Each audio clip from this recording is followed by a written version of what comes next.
Hey everyone, my name is Danny. Welcome to the channel. For today's video, we're going to talk about this awesome PPAP Studios Blastoise family statue that just came. This is the very first Pokemon statue I'm adding to my slowly growing collection. I do have Charizard and Venusaur also from PPAP Studios on pre-order. I'm very excited to unbox and share my thoughts on this one. It has been one of my most anticipated statues that I ordered this year. One of the biggest concerns I had getting into this hobby of collecting these resin Pokemon statues, or statues like these, were the shipping costs and shipping times.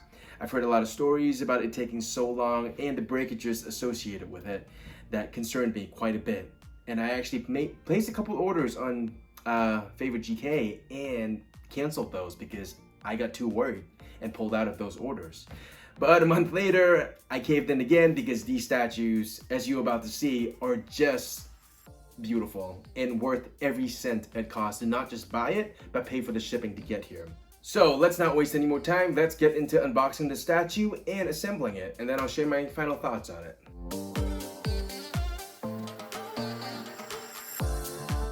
Let's start with the base. Beautiful base, feels solid, heavy. The water was done beautifully. You can see it splashing off the rocks.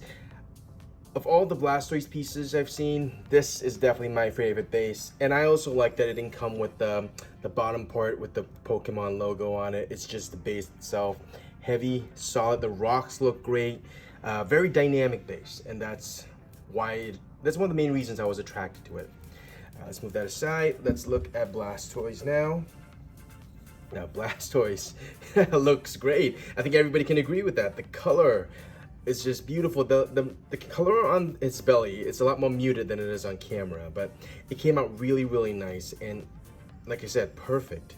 If we turn him around, the shell has a nice shine to it. I can actually kind of see myself in it, and it reflects the light out as well. It looks really good. His expression looks great. Yeah, it's a great pose as well. It's just him being Blastoise. It's perfect. All right, next up, let's look at Wartortle right here. Great pose, great pose. The eyes look has so much character to him. And yeah, he just looks fantastic. The colors are great. The blue on the Wartortle is slightly different from Squirtle and Blastoise, which I found very interesting.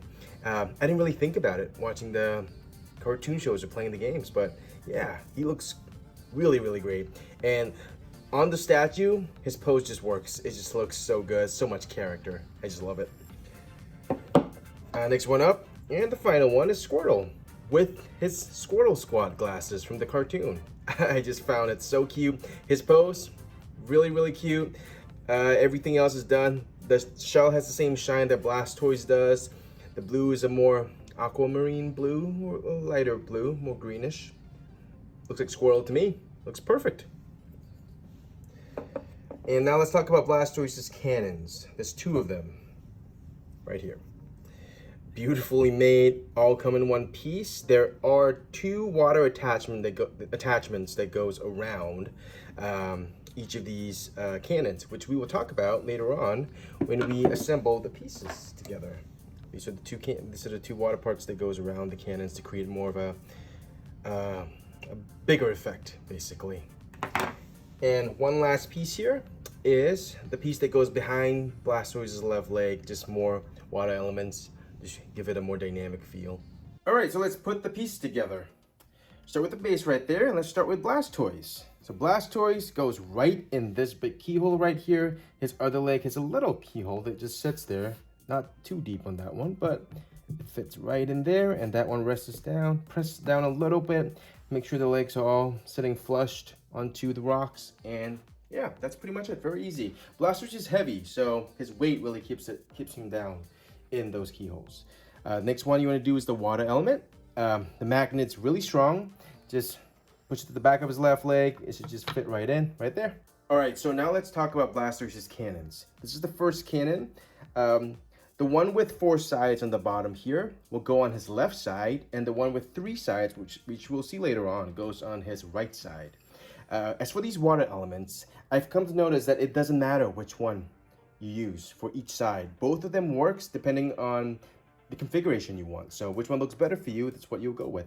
So I'm doing the left side first, and this is the one I picked, the one with just one circle, because this one has a nice element here that makes it already very dynamic. So slot it in. The magnets are strong, clips right in. You wanna put it in the keyhole right here. Turn it around a little bit until it just drops in. Press it down a little bit. There is a magnet. I don't think that one is that strong, maybe because I've been playing around with it a little bit, but it's pretty deep, so it fits right in and it doesn't really come out, so it's very stable. Now, let's move on to the other one right here. Same thing, water element, go from the bottom. Make sure you're using the correct orientation because this angles upward a little bit. So let's go from the bottom, put it in here, magnet clips right on. Same thing, go into the keyhole, twist it a little bit until it goes all the way in. Now I want to hold Blastoise down and push it in just a little bit, not too much, don't use too much strength. Just push it in a little bit, and there you have it. That's Blastoise for you. Now, last two pieces, Squirtle and Wartortle. Let's start with Squirtle right here. Can't believe how cute this guy is. So he fits in that keyhole right there. I don't believe there are magnets to this, maybe just a little one, but it's a lot more snug fitting, if anything. Press his head down a little bit, fits right there. Wartortle next, it's gonna go right here, looking straight at you, and there you have it. So there you have it, statue all put together. You know what, I am so proud that this is the very first Pokemon statue that I'm adding to my collection. I'm excited for this line to grow. Honestly, I could not be happier with this. Every time I walk past it, I smile. It's just, yeah, I would never have imagined that collecting Pokemon statues would be this satisfying. It just has been an amazing experience, and I can't wait to get Venusaur and Charizard and all the others that they're gonna probably release in the next year or so. It's gonna be an amazing journey, and if you wanna join me on this journey and getting my collection all set up, just hit subscribe, like the video, share the video. It's always gonna be appreciated. My final thoughts on this is it's amazing. I have really no words to describe how happy I am with this, and I'm definitely getting more. So that's it for this video. I hope you guys enjoyed it, and hopefully I get to see you guys next time again for the next unboxing and review that I do. Follow my Instagram at NotVeryGoodGeek for comic book news, movie news, and any statue updates that I might have. I always post it there first, and then I'll post a YouTube video when I have time to make one. Very exciting time for me, and I love to share it with you guys. So have a good rest of your day, and thank you for watching.